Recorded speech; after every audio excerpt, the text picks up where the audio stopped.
नमस्कार, स्वागत है आप सभी का एक बार फिर से आर एजुकेशन यूट्यूब चैनल पर। कई दिनों के बाद आज हम फिर से मिल रहे हैं। एक ज़रूरी सूचना है जो स्टूडेंट्स जो कॉमन यूनिवर्सिटी एंट्रेंस टेस्ट था CUET का था, उसमें बीएड करना चाहते थे बट मार्क्स कम आ गए हैं, एक्सपेक्टेशन जितनी थी उनसे कम आए हैं।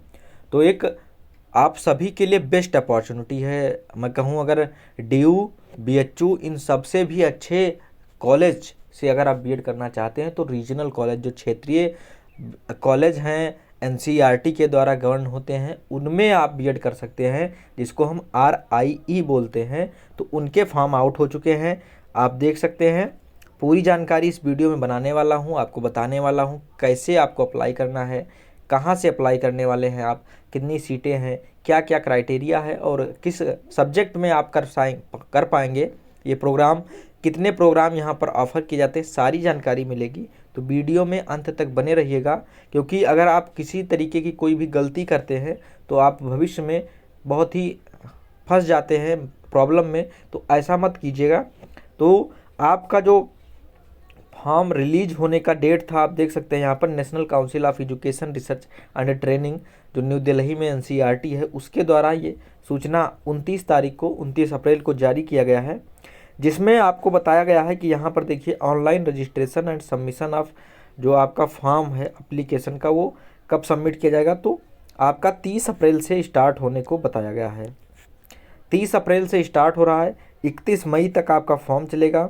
इसके दौरान देखिए यहाँ पर आपको 31 मई तक का टाइम है, 1 महीने का पूरा टाइम है। अच्छे से फॉर्म फिल करिएगा। उसके बाद में आपके एडमिट कार्ड कब आ जाएंगे, तो आपका जो एडमिट कार्ड है वो 10 जून को बताया जा रहा है। और उसके बाद में आपके 10 जून को एडमिट कार्ड आएंगे। 16 जून को रविवार के दिन आपकी परीक्षा कंडक्ट की जाएगी, ऑफलाइन एग्ज़ाम होते हैं। उसके बाद में आपके जो कॉलेज की मार्कशीट होती हैं, जो आप BA कर रहे हैं, इंटर कर रहे हैं या फिर आपने जो भी डिग्री ली है उस डिग्री का जो आपने प्राप्तांक हासिल किया है, आपने एग्ज़ाम दिया, उसका जो परिणाम आया है उसको आपके जो मार्क्स होंगे वो आपको अपलोड करने होंगे। अगर आप अपीयरिंग कैंडिडेट्स हैं तो वो आपको 20 जून के पहले पहले आपको अपलोड करने हैं, जिसके आधार पर आपको भारांक मिलता है और आपका रिजल्ट पब्लिश होता है। तो उसके बाद में आपका रिजल्ट पब्लिश होगा। उसके लिए आपका जो रिजल्ट कब आएगा, तो ये देखिए 30 जून को आपका रिजल्ट आ जाएगा। यहाँ पर आपका लास्ट डेट कह रहा है 30 जून तक आपको लास्ट डेट है, जो आप फॉर्म में मार्कशीट अपलोड करेंगे, मार्क अपलोड करेंगे। और जो आपका रिजल्ट डिक्लेयर होगा वो 5 जुलाई को होगा। 5 जुलाई को आपका रिजल्ट डिक्लेयर कर दिया जाएगा, जिसमें BSc BEd, BA BEd या MSc BEd वालों का, और जो BEd होंगे या BEd MAd या फिर MAd होंगे उनका 10 जुलाई को रिजल्ट आ जाएगा। रिजल्ट आने के बाद में आपके एडमिशन स्टार्ट होंगे। तो वो सारी चीज़ें यूनिवर्सिटी जो है, आपका कॉलेज जो है, जो रीजनल कॉलेज हैं, वो आपको बताते रहेंगे।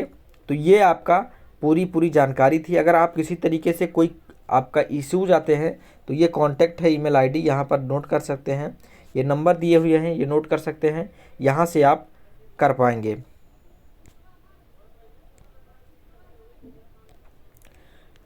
अब बात कर लेते हैं कि जो आपका ये कॉमन एंट्रेंस एग्जामिनेशन NCERT कराता है, इसमें क्या क्या एलिजिबिलिटी है, कौन कौन से प्रोग्राम हैं और क्या क्या आपको डॉक्यूमेंट्स इत्यादि लगेंगे। तो ये सारी चीज़ें यहाँ पर बात कर लेते हैं। सबसे पहले बात करेंगे इसमें कितने कॉलेजेस आपको देखने को मिलते हैं। तो जो रीजनल कॉलेज हैं ये आपके यहाँ पर दिखाई दे रहा होगा। जो आपका भुवनेश्वर में है, एक आपको मिलता है भुवनेश्वर में, एक आपको अजमेर में मिलता है, जो आपके नॉर्थ के लिए रहता है, नॉर्थन रीजन के लिए।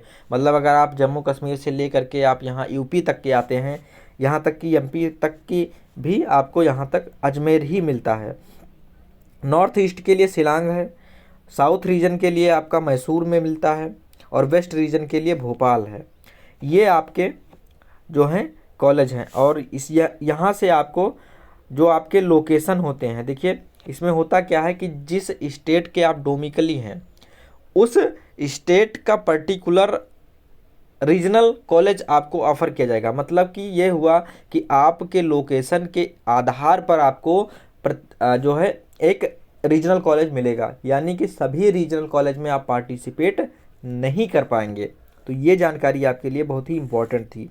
अब देखिए यहाँ पर जो प्रोग्राम चलाए जा रहे हैं वह हैं क्या, बीएससी बीएड जो कि 4 सालों का है, बीए बीएड, एमएससी बीएड 6 सालों का है, बीएड एमएड 3 साल का है, बीएड 2 साल का है और एमएड भी 2 साल का है। जो भी इन प्रोग्राम्स हैं इन सभी के ऑनलाइन एप्लीकेशन आपके स्टार्ट होंगे आज से, आज यानी 30 तारीख से। तो 30 अप्रैल से स्टार्ट हो रहे हैं। आप देखिए यहाँ पर बीएससी बीएड के लिए 4 ईयर इंटीग्रेटेड है। यहाँ ये सब चीज़ें आप पढ़ सकते हैं, स्क्रीनशॉट करके पढ़ सकते हैं, ये मैं आपको भेज भी दूंगा। अब देखिए बीएससी बीएड के लिए जो कहाँ कहाँ है, तो आरआई भुवनेश्वर और आरआई मैसूर में सीटें हैं, जिसमें फिजिकल साइंस ग्रुप के लिए 55-55 सीटें सभी जगह, और बायोलॉजिकल ग्रुप के लिए आपके 55-55 सीटें हैं। ठीक है, बीएससी है तो आपके 2 ही ग्रुप यहाँ पर बनेंगे।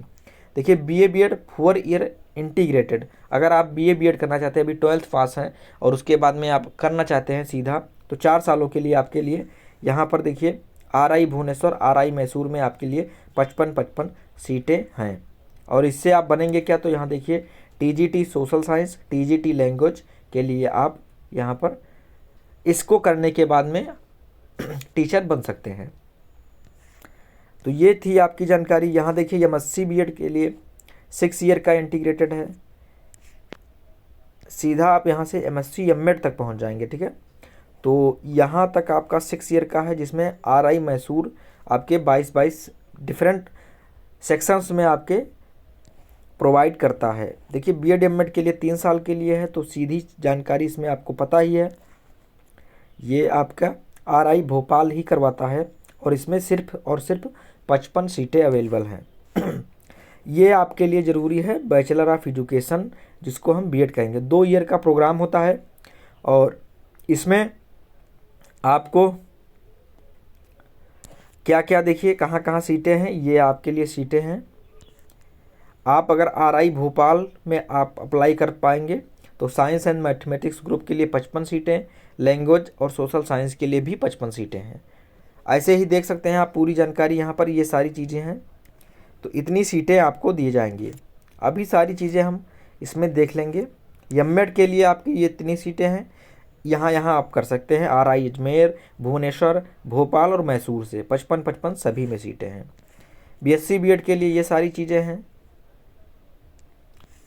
अब एलिजिबिलिटी क्राइटेरिया पढ़ते हैं, तो आप ये बीएससी बीएड करना चाहते हैं तो क्या क्या आप एलिजिबल होना चाहिए, तो ये आप इसको स्क्रीनशॉट लेकर के पढ़ लीजिएगा अगर आप करना चाहते हैं। अगर आप इतनी चीज़ों को फुलफिल करते हैं तो आप कर पाएंगे। बीए बीएड के लिए सीधा आप 10+2 पास होना चाहिए, 50% का मार्क्स आपके पास होना चाहिए। अगर आप रिलैक्सेशन में हैं तो 5% आपको रिलैक्सेशन मिलेगा। ठीक है, एमएससी एमएड के लिए आप यहाँ पर देख सकते हैं, ये सारी जानकारी आपके लिए है। बीएड एमएड के लिए क्या है, तो पोस्ट ग्रेजुएट डिग्री होनी चाहिए in science, social science, humanities, commerce from a recognised institution, universities with a minimum 55% marks equivalent grade. तो आपको 55% मार्क्स लाने हैं तो आप बीएड एमएड इंटीग्रेटेड कोर्स कर पाएंगे 3 सालों के लिए। बीएड के लिए आप देख सकते हैं कैंडिडेट्स जो हैं 50% मार्क्स होना चाहिए, किसमें, तो बैचलर डिग्री में आपके 50% मार्क्स होने चाहिए, यहाँ पर देख सकते हैं।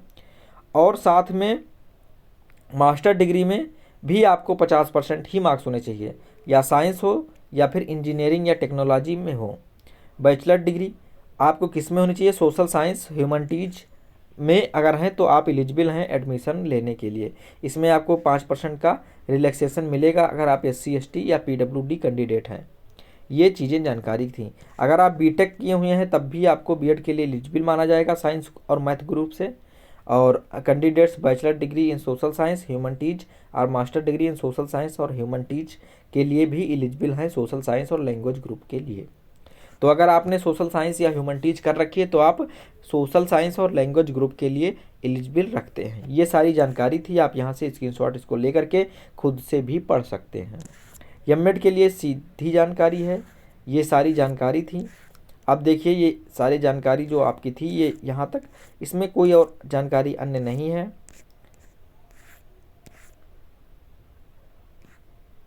ये आपके लिए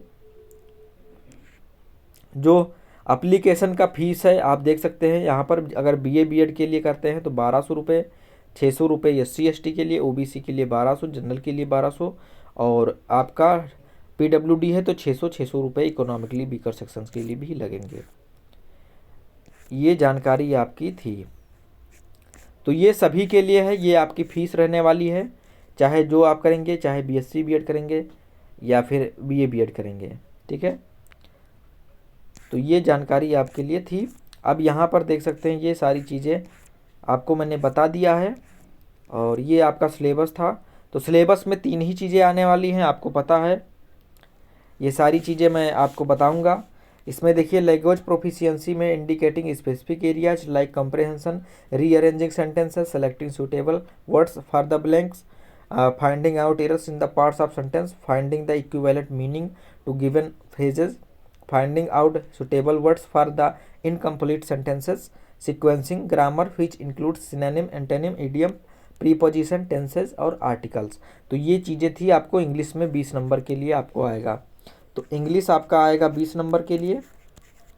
आप देखिए टीचिंग एप्टीट्यूड आएगा आपका 30 नंबर के लिए, जिसमें आपको कहा जा रहा है क्या, एजुकेशन किससे रिलेटेड आएगा, चिल्ड्रन के लिए, teaching profession, interest in teaching, leadership qualities and group management, emotional and social adjustment, interpersonal and intrapersonal आपका स्किल्स आएंगे, digital initiative and pedagogy NEP 2020 से आएगा, स्कूल एजुकेशन NCF, और general awareness and contemporary issues pertaining to school education. तो ये सारी चीज़ें मैंने पढ़ा रखी है टीचिंग एप्टीट्यूड। अगर आप चाहें तो मेरी प्लेलिस्ट से आप कर सकते हैं, या यूट्यूब पर कहीं भी सर्च करेंगे, बहुत सारी प्लेलिस्ट हैं, वहाँ से आप कर पाएंगे। रीजनिंग भी आपके 30 नंबर की आने वाली है। तो 30 नंबर के लिए रीजनिंग है, जिसमें आपका रीजनिंग एबिलिटी कहाँ कहाँ से आएगा देख सकते हैं। वर्बल नॉन वर्बल रीजनिंग आएगी, missing number, number series, letter series, theme finding, jumbling, analogy, odd one out one, arranging the statements in sequential form, statement and conclusion, syllogism, logical problems, establishing relationship. तो ये आपकी थी। यहाँ से आप यहाँ पर स्क्रीनशॉट इसका ले सकते हैं, ये आपको स्क्रीनशॉट यहाँ से ले सकते हैं, और यहाँ पर आपके यहाँ पर ये ख़त्म हो गया। तो ये थे 80 क्वेश्चन आपके रहेंगे, 2 मार्क्स आपको मिलेंगे। अगर आप गलत करते हैं तो 0.5 मार्क्स डिडक्ट हो जाएंगे, ठीक। तो ये सारी चीज़ें थी। सेंटर आपके यहाँ मिलेंगे, यूपी से हैं तो लखनऊ में बनेगा, ज़्यादातर राजधानी पर ही सेंटर बनेगा। देखिए आपके एग्जामिनेशन 16 जून को होने वाले हैं, और आपका यहाँ पर सारी जानकारी यहाँ पर दी हुई है, तो आप इसको देख सकते हैं। ये सारे कॉन्टैक्ट नंबर हैं, आप यहाँ से पढ़ सकते हैं।